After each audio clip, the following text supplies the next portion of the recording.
أعوذ بالله من الشيطان الرجيم بسم الله الرحمن الرحيم الرحمن علم القرآن خلق الإنسان علمه البيان الشمس والقمر بحسبان والنجم والشجر يسجدان والسماء رفعها ووضع الميزان ألا تطغوا في الميزان وأقيموا الوزن بالقسط ولا تخسروا الميزان والأرض وضعها للأنام.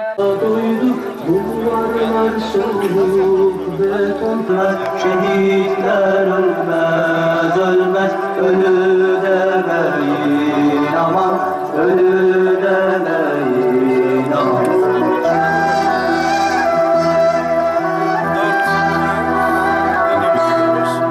فيها فاكهة والنخل ذات الأكمام. Allah-u Teala'nın bize vermiş olduğu en büyük nimet şüphesiz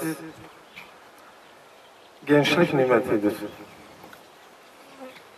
Gençlik nimeti için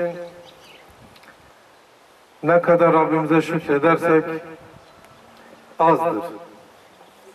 Onun için gençliğimizi iman ve salih amel ile ve cihad ile donatırsak, süslersek ahirette inşallah mutlu olanların arşın gölgesine giren gençlerden olacağız. Siz de biliyorsunuz, kıyamet günü arşın gölgesinde bir mızrak kadar güneş beyinlerimizin içindeki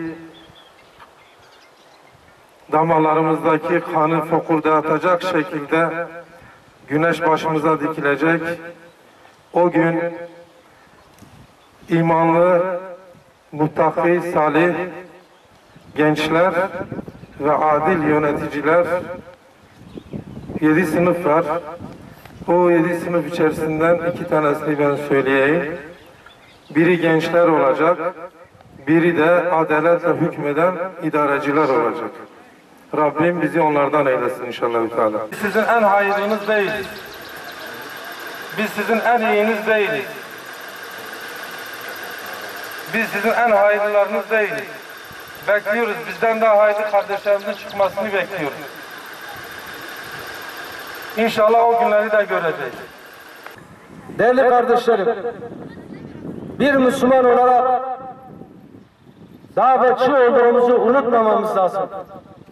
Nasıl ki her peygamber gönderilmiş olduğu kavmini aydınlatması, doğru yolu göstermesi için gece gündüz çalışmışsa, çaba göstermişse, bizler de mutlaka içinde yaşadığımız topluma ve köyümüze, mahallemize, ilçemize mutlaka ama mutlaka en yakınlarımızdan başlayarak İslami daveti götürmemiz lazım.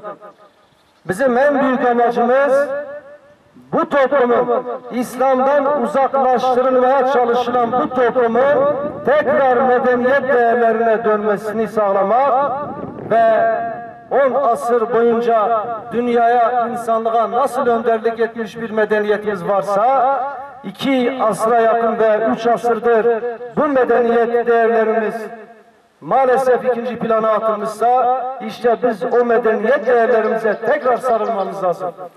Şeref de, adalet de, insanlık da İslami değerlerdedir. Ve bu yüzden Ödepar olarak referansımız İslam'dır dedik. Yola çıktık ve Kemalist sistemin de alternatifi olduğunu söyledik. Biz herhangi bir partinin alternatifi değiliz. Biz sistemin alternatifiyiz. Bugün bu ülkede eğer zulüm varsa, haksızlık varsa, İslam kardeşliği sadece söylemdeyse, Müslümanlar arasında yardımlaşma ve dayanışma ruhu azalmışsa, bunun en büyük sebebi bu mevcut olan Kemalist sistemdir. Bu yüzden bu bataklığın kurutulması lazım. Bu sistemin değiştirilmesi lazım ve ekseninde insan ve daha sonra adalet ilkesiyle tekrar tesis edilmesi gerekiyor. Hüdapar olarak en büyük gayemiz budur.